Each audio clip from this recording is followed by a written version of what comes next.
ऐसे दो योद्धा जो अभी होते तो दुनिया में कभी बलात्कार, कालाबाजारी, घूसखोरी नहीं होती। वैसे तो इस धरती में कई राजा महाराजा आए जिनका इतिहास हम जानते हैं, कुछ अच्छे तो कुछ क्रूर। बट जब पूछा जाए कि सबसे अच्छा कौन, तो इसका जवाब देना मुश्किल होगा क्योंकि इनकी लिस्ट बहुत लंबी है। आज मैं जो दो योद्धा या राजा के बारे में बताने जा रहा हूँ, उसे सुनने के लिए आपको अपना धर्म का चश्मा 5 मिनट के लिए उतारना होगा। तो चलिए शुरू करते हैं। Hello guys, welcome back in our channel. ऐसे दो योद्धा जिन्हें अकेले में कोई देख भी ले तो वह उनके पहनावे से उन्हें पहचान भी नहीं पाएगा कि वो हजारों सल्तनत के मालिक हैं। मैं जिनका नाम ले रहा हूँ वह हैं सम्राट अशोक और उमर फारूक। सबसे पहले जानते हैं सम्राट अशोक ही कैसे। सम्राट अशोक मौर्य वंश के महान शासक थे। उनका साम्राज्य बांग्लादेश, अफगानिस्तान से ईरान तक पहुंच गया था। इतना बड़ा साम्राज्य उस टाइम से आज तक के यह सबसे बड़ा भारतीय साम्राज्य था। कारण यही था कि इन सब के शासक सम्राट अशोक थे। इतने बड़े वीर योद्धा होने के बावजूद वह नरम दिल, शांत स्वभाव, सत्य और अहिंसा के सच्चे समर्थक थे।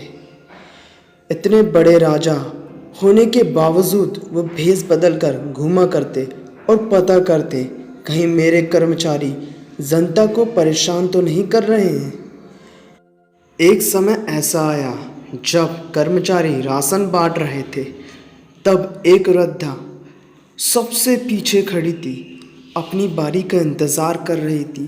तभी कर्मचारी ने कहा, सूर्यास्त हो गया है, कल आना, हमारा टाइम हो गया है। यह सब कुछ सम्राट अशोक चुपके से सुन रहे थे। वह बूढ़ी औरत एकदम से रोने लगी। तभी सम्राट ने आवाज़ लगा कर कहा, दरवाज़ा खोला जाए। कर्मचारी सोच में पड़ गए, यह कौन है। तब अशोक ने अपना चेहरा खोला और कर्मचारी को समझाया, नियम लोगों को सुविधा देने के लिए होते हैं, ना कि दुख। फिर खुद उनने राशन की पोटली उठाई और चल दिए उस बुढ़िया के घर तक। इतने बड़े साम्राज्य का शासक उस बुढ़िया का सेवक बन चल रहा था। अब बात करते हैं ऐसे शासक की जिसने उस दौर में शिक्षा प्राप्त कर ली थी, जिस दौर में लोगों को शिक्षा का मतलब ही नहीं पता था। जवानी से ही पहलवानी, लोगों में इतना खौफ कि उमर नाम सुन के ही वे कांप उठते थे।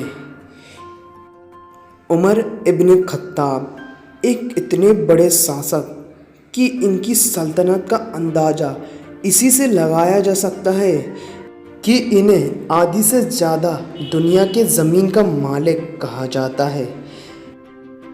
इतने विद्वान होने के कारण इन्हें फारूक की उपाधि मिली, जिसका मतलब सच और झूठ को समझने वाला। उमर फारूक इतने बड़े राजा होने के बावजूद महल और सोने चांदी में नहीं, बल्कि उनकी बैठक एक चटाई में होती थी और उनका पहनावा एक ऐसा कपड़ा होता था जिसमें ऐसा लगता हो सिलाई कर कर के पहना जा रहा हो। उमर दिन भर लोगों की परेशानियां सुनते और रात को भेष बदल कर लोगों के घर में चेक करते कि सब चैन से सो रहे हैं या नहीं। अक्सर वो कहते थे कि एक बादशाह कैसे चैन से सो सकता है जब तक उसकी प्रजा चैन से ना सो सके। इनका कानून इतना कड़क था कि लोगों के गलत काम करने से पहले ही उनकी रूह कांप उठती थी। तो ज़रा सोचिए, आज के दौर में सम्राट अशोक जैसा कोई सम्राट होता तो उस बुढ़िया की तरह कोई मजदूर नहीं रोता, किसान फांसी नहीं लगाता और उमर फारूक जैसा कोई बादशाह होता तो आज घूसखोरी बलात्कार जैसे जुल्म नहीं होते। ऐसे ही प्रेरणादायक स्टोरी हम लाते रहेंगे, बट उसके लिए आपको हमारे चैनल को सब्सक्राइब करना पड़ेगा। तो चलिए मिलते हैं नेक्स्ट वीडियो में, तब तक के लिए